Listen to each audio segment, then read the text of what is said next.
Hello friends, welcome to my channel. स्वागत है आप सबका इस वक्त की लेटेस्ट अपडेट में। तो दोस्तों, बीते दिन 6 मार्च को जो बैठक हुई थी सहायक अध्यापक के प्रतिनिधियों के साथ, और उस बैठक में यह निर्णय लिया गया था कि 4% प्रत्येक वर्ष जो मानदेय वृद्धि किया जाता है सहायक अध्यापकों का, उसमें सेवा संपुष्टि अब बार बार नहीं कराना होगा और इस पर पहल की जाएगी। साथ में वेतनमान के समतुल्य मानदेय को लेकर के बात आगे बढ़ी थी, जिसमें विधायक लोग का ये कहना था कि इस बात को लेकर के मुख्यमंत्री चंपई सोरेन से बात करेंगे।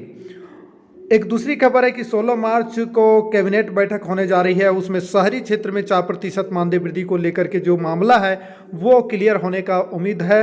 अब देखना होगा कि क्या होता है उसमें।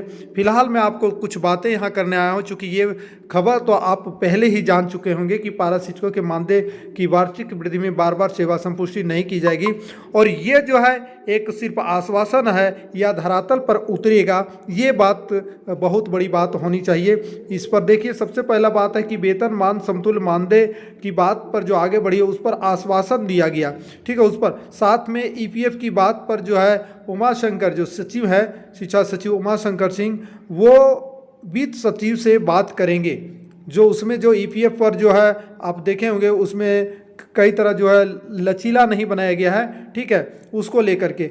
बाद बाकी एक और खबर आया था, उसमें बैठक में ये भी चर्चा हुआ था, जो आकलन परीक्षा से संबंधित ओएमआर और परिणाम में अंतर था, जैसे कि 34.67 और 39.33, 34.67 इसको बोलना सटीक होगा।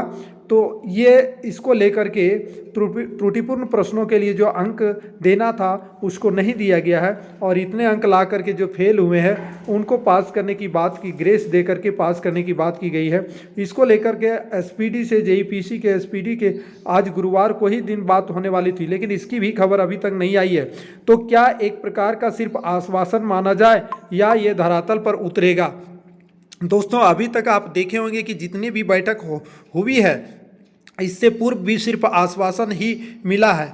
और ये तो देखिए, वेतनमान के समतुल्य मानदेय की बात है, यानी कि वेतनमान के समतुल्य मानदेय, यानी कि जो वेतन मिलना चाहिए, जो वेतनमान का समतुल्य होता है, यानी कि हूबहू जितना वेतनमान के अनुसार वेतन बने, 45,000 48,000 जो भी बने उतना वेतन मिलने की बात है। तो क्या ये सरकार से उम्मीद रखा जाए?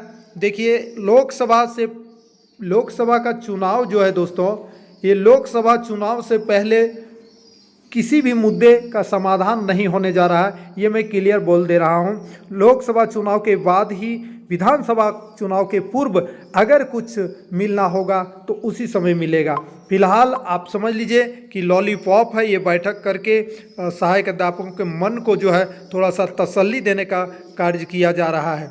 दोस्तों, आगे लेटेस्ट अपडेट, बहुत दिनों से मैं बहुत सारे वीडियोज नहीं बना रहा था, लेकिन अब जो है किसी कार्यवश मैं वीडियो नहीं बना रहा था, बट अब आप लोगों को समय समय पर मैं न्यूज़ दे पाऊँगा, चूँकि सभी कार्य को मैंने भली भांति निपटा लिया है दोस्तों। तो अब जो है आप लोगों को छोटी मोटी जो भी अपडेट आएंगे वो मैं देने का प्रयास करूँगा, इसलिए वीडियो को लाइक शेयर कीजिएगा, चैनल पर नए होंगे तो सब्सक्राइब कीजिएगा। जय हिंद, वंदे मातरम।